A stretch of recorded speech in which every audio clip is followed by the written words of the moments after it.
welcome to another episode of Great Wolf FX, where today I'll be reviewing Bandai's 1/12 scale K2S0 from the movie Rogue One.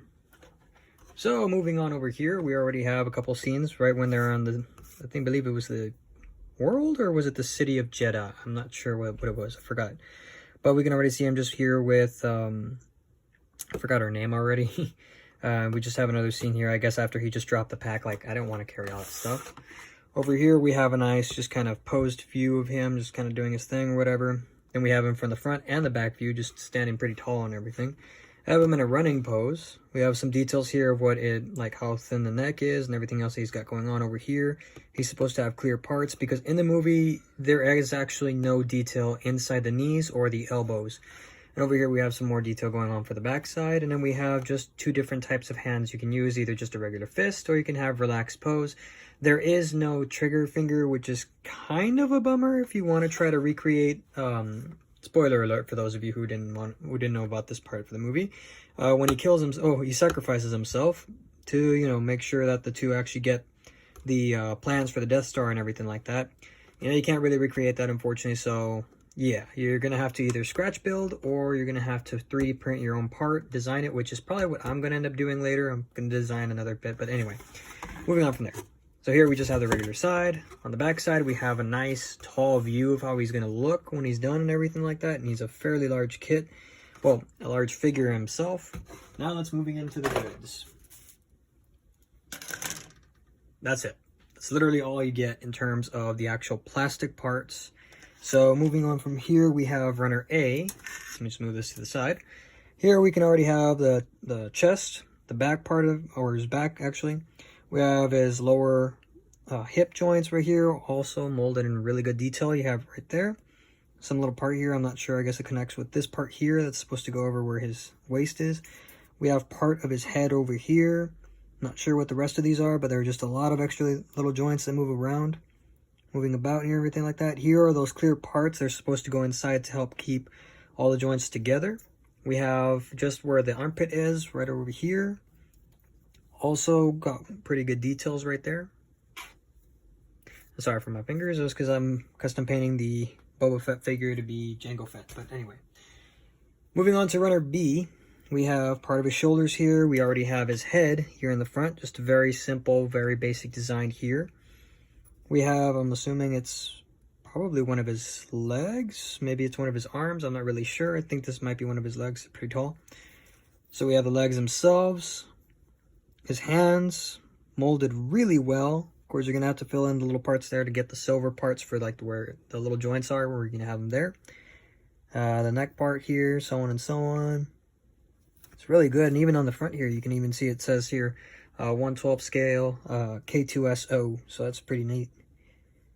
And this is molded in a rather matte black. It's kind of shiny still, reflective, but it's mostly matte. It's not polished. It's not a bright reflective black like you're gonna get with like this one here, where you can even almost see the detail. Well, at least can't see it very well because of the exposure on my camera, but in person I can actually see the individual LEDs from my little light that I have here.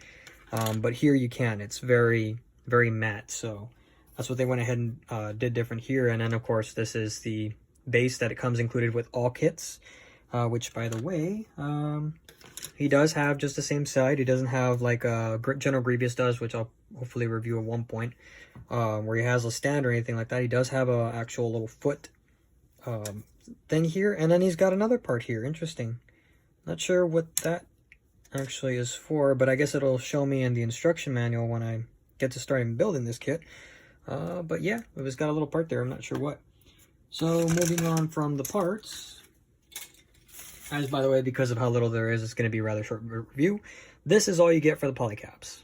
This is it. You got a little bit of braille here for, I'm assuming that would be number 7 or PC7, I'm not sure.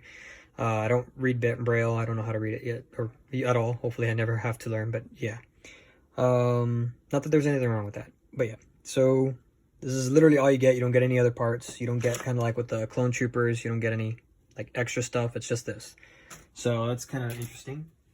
And then, of course, you have the stickers, and then you have the water slide, which, screw the stickers, never going to use those. Don't like using them. We have the Imperial logos here. You can put on the sides. This part here, I'm not sure where that's going to be going exactly. Might be going on the legs, I guess, because of how long it is. I don't really know, or it could be on the arms, I don't know.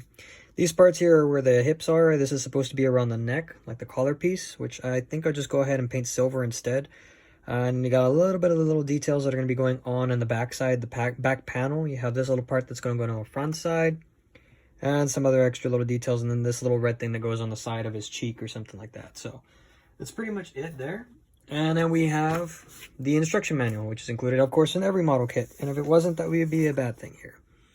So this, I guess, was just after they're running with the Imperial soldiers, you know, the stormtroopers, and basically he did that little badass thing where he just kind of grabs a grenade, the thermal detonator, and just kind of like tosses it backwards without even, like, nonchalant. He didn't even have any, wasn't phased, he wasn't doing anything, just boom, like that, super simple.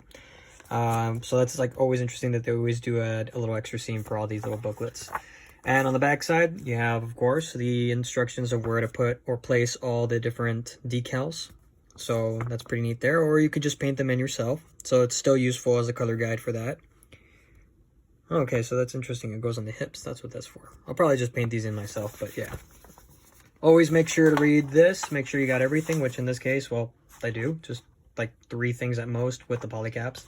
Okay, so there is a little stand here by the looks of it. You do get a stand just kind of like General Grievous. So he can either stand with that, I guess is a little bit more safer to have in case you have like a wobbly kind of location where you put all your kits. Or you can just have him on the foot thing if you have a very stable and very solid location where he's going to be displayed, that you won't have to worry about him just tipping over, because he's very tall. He's going to be very top heavy because his torso is pretty big and his legs are very thin. So that's just going to be a downer there. And just showing you a little bit more of the instructions here and so on. Shows you how to actually install them into that particular base. And shows you just to flip it over. So there we go. And yeah. Personally, with just how much you're getting in terms of just two sprue trees, I don't really think this is worth $30, I think. At least that most people sell them for, or I think that's actually what this retails for. Even if it's a pretty big kit, but I guess it's because of the engineering that went behind it and what it was. It's probably why it's a bit on that price. But still, I can't wait to build this kit. And honestly, I feel like I want to pick up a couple more of these, or just another one, and custom paint them into, or custom design and paint them, or modify, sorry, just customize whatever. The kit into being something else, maybe like a kind of a reprogrammed assassin droid or something like that, or just, you know, became self-aware and he's just wandering the galaxy, just so on and so on, whatever, you know. I might do that, but we'll see. For now, just going to paint him up as he is. I am going to try to make him look a little bit more like the K2SO from the movie, not the other K2SOs that you've seen throughout the film, which is probably like about 2, I think, 3 in total maybe. But yeah, so try to do that. And yeah, so thank you for watching. I hope you all have a good one. Happy holiday season. You know, already right around the corner. Christmas is already there, and I can't believe how fast that came by. But yeah, anyways, this is Grave Effects, signing out.